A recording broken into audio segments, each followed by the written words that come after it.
आइए जानते हैं, दैनिक जागरण का विश्लेषण करते हैं। आज जो 3 सितंबर है, 3 सितंबर का दैनिक जागरण क्या कहता है समझते हैं इसको। तो इसमें है कि भारतीय एथलीट ने एक दिन में 2 स्वर्ण पदक सहित जीते 7 पदक। भारतीय एथलीट ने एक दिन में 2 स्वर्ण पदक सहित जीते 7 पदक। तो क्या है इसके बारे में पढ़ते हैं, पूरी जानकारी लेते हैं डिटेल से। तो जानकारी ऐसी है कि भारतीय एथलीटों ने सोमवार को पेरिस ओलंपिक में 2 स्वर्ण पदक सहित 7 पदक जीते। बैडमिंटन में ध्यान दीजिए, बैडमिंटन में नीतेश कुमार, ठीक है, बैडमिंटन में 2 स्वर्ण पदक सहित 7 पदक जीते। तो बैडमिंटन में नीतेश कुमार ने स्वर्ण पदक से भारत का खाता खोला। सुहास यतिराज ने SL4 व थुलसमिथी मुरुगेसन ने महिलाओं की SU5 स्पर्धा में रजत पदक जीतने का काम किया। वही बात करें तो मनीष रामदास ने कांस्य पदक जीता। भाला फेंक में सुमित अंतिल ने स्वर्ण पदक। तो चक्का फेंक एथलीट में योगेश कथुनिया ने रजत पदक जीता। तीरंदाजी में शीतल देवी व राकेश कुमार की जोड़ी ने मिक्स्ड टीम कंपाउंड स्पर्धा में कांस्य पदक जीतने का काम किया। आगे की खबर जानते हैं। आज एक महत्वपूर्ण टिप्पणी आई है। अवमानना याचिका के बिना अधिकारी नहीं मानते आदेश। ये हाई कोर्ट की तीखी टिप्पणी। पटना हाई कोर्ट ने अवमानना याचिका की सुनवाई के दौरान सरकारी अधिकारियों को उदासीन रवैये पर फटकार लगाई है।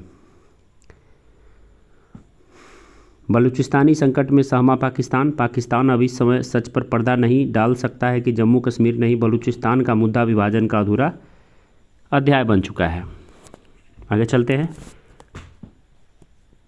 प्रदूषण फेल वाहनों का घटा जुर्माना। अब 7 दिन बाद ही कटेगा दूसरा ई चालान। पहले वाहनों पर लगता था 10,000 जुर्माना, अब 1,000 से शुरू होगा जुर्माना, क्योंकि बहुत ज़्यादा जुर्माना था तो कोई देने में सक्षम था नहीं और ये हो पा रहा था, तो सरकार ने उसकी थोड़ा सा अपना ढीला रवैया किया है।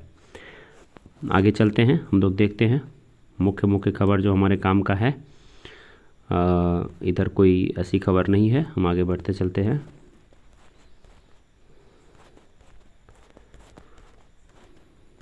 आगे चलते हैं, देखते चलते हैं हम लोग। मुख्य खबर जो इसमें है पेपर में वो ये देखना चाहिए, बलूचिस्तानी संकट से सहमा पाकिस्तान। आइए जानते हैं इसको डिटेल से। तो इलाहाबाद हाई कोर्ट के इस्लामाबाद हाई कोर्ट, कौन सा हाई कोर्ट? इस्लामाबाद। तो इस्लामाबाद हाई कोर्ट के, ठीक है, मुख्य न्यायाधीश आमिर फारूक ने 28 अगस्त को अदालत में कहा कि पाकिस्तान युद्ध सरीखी स्थिति में है, हर कोई बलूचिस्तान के हालात देख सकता है। अदालत ने यह टिप्पणी पाकिस्तान तहरीके इंसाफ यानी PTI की एक याचिका की सुनवाई के दौरान की। PTI ने यह याचिका रैली की अनुमति में अवरोध अटका रहे इस्लामाबाद प्रशासन के खिलाफ लगाई थी। फारूक की टिप्पणी यह दर्शाती है कि मतलब इस्लामाबाद हाई कोर्ट के मुख्य न्यायाधीश आमिर फारूक हैं, वो 28 अगस्त को अदालत में कहें कि पाकिस्तान युद्ध की स्थिति में है, हर कोई बलूचिस्तान के हालात देख सकता है। अदालत ने यह टिप्पणी पाकिस्तान तहरीके इंसाफ यानी जो वही PTI जो पार्टी है जिसके प्रमुख जो भी जेल में है इमरान खान, ठीक है, की याचिका के दौरान किया। PTI ने याचिका रैली की अनुमति में अवरोध अटका रहे इस्लामाबाद प्रशासन के खिलाफ लगाई थी। फारूक की टिप्पणी दर्शाती है कि पाकिस्तान बलूच विद्रोही विशेषकर बलूचिस्तानी लिबरेशन आर्मी यानी BLA के हमलों से थर्राया हुआ है। कुछ दिन पहले ही एक हमले में 70 से अधिक लोगों की मौत हो गई, जिसमें सुरक्षाकर्मी भी शामिल थे। पाकिस्तान में हिंसक टकरावों को लेकर नेताओं और वरिष्ठ सैन्य अधिकारियों का बयानबाजी बहुत आम बात है, लेकिन न्यायाधीशों की ओर से तब ऐसा कुछ सुनने को नहीं मिलता था जब तक कि कोई सुनवाई ऐसे मामलों से जुड़ी न हो। ऐसे में फारूक की टिप्पणी वहां उपजी निराशा ही दर्शाती है। राजनीतिक बिरादरी भले ही आतंकवाद को मिटाने के दावे करती रही, लेकिन उसमें आम धारणा पर कुछ काम असर नहीं दिख रहा है। पाकिस्तान यह दावा करता है कि जम्मू कश्मीर का मुद्दा विभाजन का अधूरा एजेंडा है। यह सरासर झूठ है, क्योंकि जम्मू कश्मीर और लद्दाख के केंद्रशासित प्रदेश भारतीय संघ के अभिन्न अंग है। इस मामले में पाकिस्तान सच्चाई पर पर्दा डालता आया है और सच यही है कि बलूचिस्तान का मुद्दा विभाजन का अधूरा अध्याय है, जिसका तार्किक परिणति नहीं हो पाई। इतिहास के पन्ने पलटेंगे तो पाएंगे कि ब्रिटिश संसद ने जुलाई 1947 में जब भारतीय स्वतंत्रता अधिनियम पारित किया, तब यहाँ 560 रियायतें थी।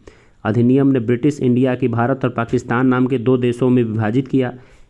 उक्त 560 रियासतों को भी तकनीकी रूप से उसमें स्वतंत्र घोषित कर दिया गया। कानूनी स्थिति तो यही कहती है।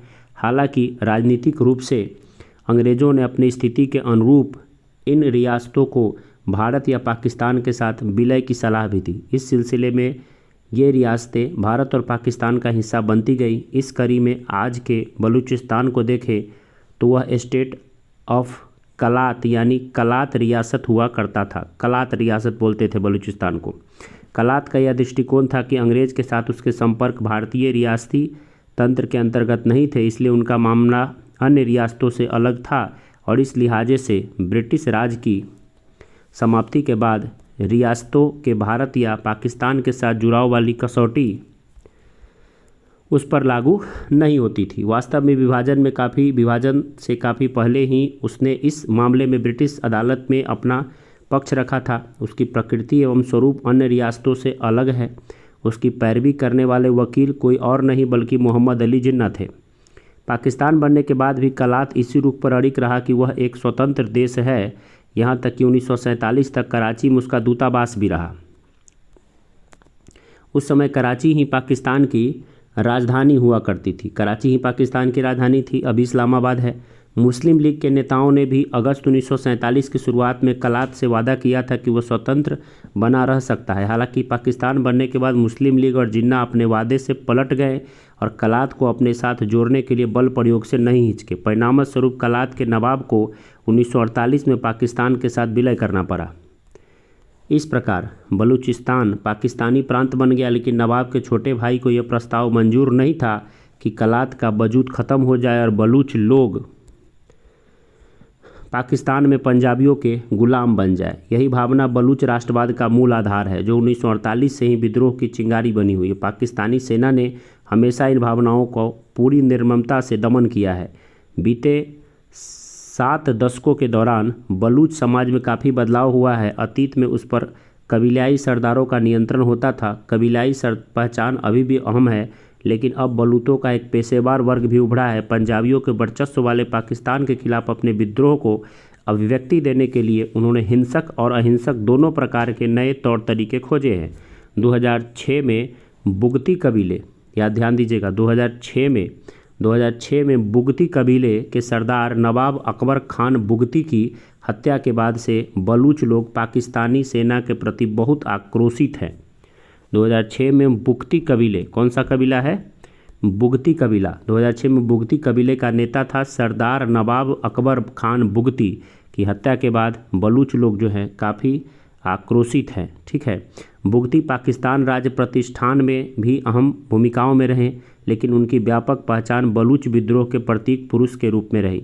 उनकी हत्या के बाद बलूच विद्रोह की आग इतनी तेज़ी से भड़की कि उस पर पाकिस्तानी सेना नाना प्रकार के प्रयासों के बावजूद काबू नहीं कर पाई। वह संदिग्धों को पकड़ कर उन्हें तरह तरह से प्रताड़ित करती रही, जो बाद में गायब हो जाते थे। पाकिस्तानी अदालतों ने सेना की ऐसी अतिक्रमणों के खिलाफ आदेश जरूर पारित किए, लेकिन यह रस्म अदायगी से ज़्यादा कुछ नहीं था। बलूचिस्तान से जुड़े कुछ पहलुओं से परिचित होना आवश्यक है। पाकिस्तानी सरकार खैबर पख्तूनिया और यहाँ तक कि सिंध और पंजाब के लोगों को भी वहाँ सुनियोजित रूप से बसा रही है। परिणामस्वरूप बलोच लोग अपने ही प्रांत में अल्पसंख्यक बनते जा रहे हैं। खनिज संसाधन और प्राकृतिक गैस से समृद्ध होने के बावजूद बलूचिस्तान पाकिस्तान का सबसे गरीब प्रांत बना हुआ है, क्योंकि यहाँ से मिलने वाले राजस्व को कहीं और खर्च किया जाता है। बलूचिस्तान अहम तटरेखा वाला राज्य है, जहाँ ग्वादर बंदरगाह है, याद रखिए ग्वादर बंदरगाह यहीं पे है। चीन पाकिस्तान आर्थिक गलियारा यह यानी सीपैक के अंतर्गत इस बंदरगाह को विकसित किया है। बलूच लोगों को लगता है कि सीपैक से उनके आवास अलावा बाहरी लोगों का ही भला है। इससे उपजे आक्रोश के चलते ही बलूच विद्रोहियों ने वहां आवाजाही करने वाले पंजाबियों को मौत के घाट उतार दिया। इसके जवाब में पाकिस्तानी सेना मानवाधिकारों को ताक पर रखते हुए बलूचियों का सफाया करने में लगेगी। इस मुहिम में सरकार को अन्य प्रांतों के लोगों का समर्थन भी मिलेगा, लेकिन बलूच राष्ट्रवाद की लौ इससे बुझ नहीं पाएगी, क्योंकि अधिकांश बलूच खुद को पाकिस्तानी मानते ही नहीं हैं। तो ये रहा आपका पाकिस्तानी संकट से सहमा पाकिस्तान, बलूचिस्तानी संकट से सहमा पाकिस्तान, विवेक काटजू का ये लेख है और काफ़ी आपको अच्छी जानकारी इस एडिटोरियल के माध्यम से मिला है। आगे देखते हैं हमारे लिए काम की खबर कौन सी है।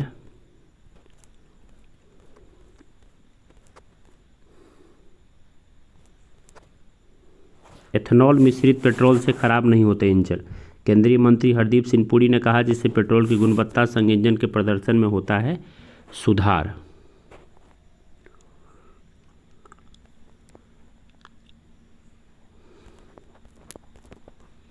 पेरिस पैरा ओलंपिक का देख लीजिए अभी क्या कहानी है।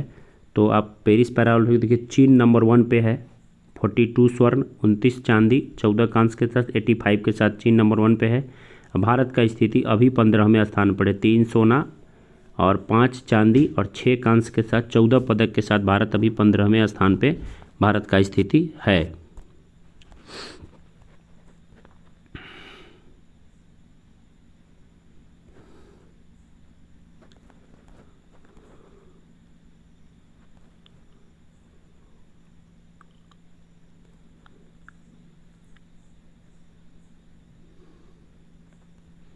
हम देखते हैं आगे कुछ खबर। कंधार हाईजैक वेब सीरीज पर नेटफ्लिक्स के कंटेंट हेड तलब किए गए हैं। इसमें कुछ इधर उधर दिखाया गया है, इसके लिए कंधार वेब सीरीज आ चुका है। तो आज यहीं पे इसको रहने देते हैं। बहुत दिन बाद ये शुरुआत किए हैं और हम इसको आगे कंटिन्यू रखेंगे।